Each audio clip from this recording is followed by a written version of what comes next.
student athletes, there's a lot of checklists and dates and different links to go on to, right?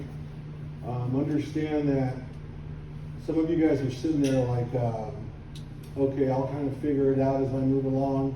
Somebody's going to point me into that direction. It's at this point that you guys are transitioning into college. You guys have to be proactive.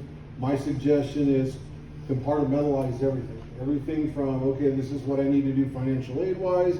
This is what I need to do with CAS academically. This is what I need to do with athletic training center, health center, and then obviously things like NCAA compliance. That way, when things like are missing or anything like that, everybody that was in here will notify us, and then we'll reach out to you guys directly.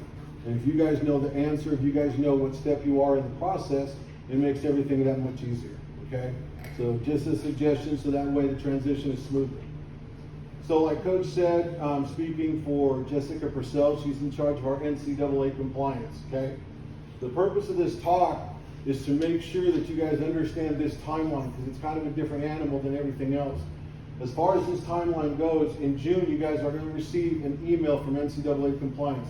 That's Jessica Purcell, okay? On that email, it's going to give you another checklist. But on that checklist, I want you guys to understand how this works. So you're either going to create an NCAA ID number, or some of you guys might already have that, okay? Once you guys create that, you guys are going to upload it into a link, and I'll show you guys here in a second on the next slide where you guys can upload it into. After that, in mid-July, you guys are going to get an email notification from either the coaching staff, probably from me, or from Jessica Purcell. In mid-July, that notification is going to come from forms.ncaa.org that you guys see on there, okay? Sometimes that gets stuck into your junk folder, sometimes it gets into your trash or whatever it is. It's important that you guys see that because there's kind of a timestamp on it. So as soon as you guys upload your information, you'll get an email from Coach Purcell, and then from there you'll get access to NCAA compliance forms. And that's when you guys can fill it out, turn it in, and all that stuff, and then she marks the check off her box that you guys are complete, okay? So this is kind of similar to what you guys are going to see when they send you the checklist. On the top line there, visit option 1. It's that easy. You don't have to look and dig through ncaa.org. It's literally going to be on your checklist. So when you guys click on that, that's how you create your NCAA ID number. And then if you already have it, you guys can see there the lower arrow where it says here, underline, caps, bold.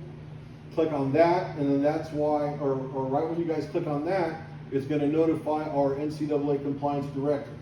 She literally will have to click one at a time to release you guys, okay? That way she's going through her checklist and she knows that you guys are eligible from that standpoint.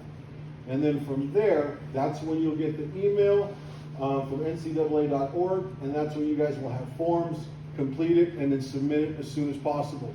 Don't wait on it, okay?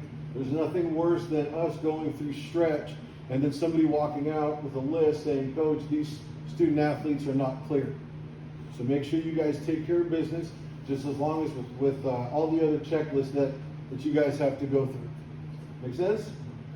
Welcome, guys.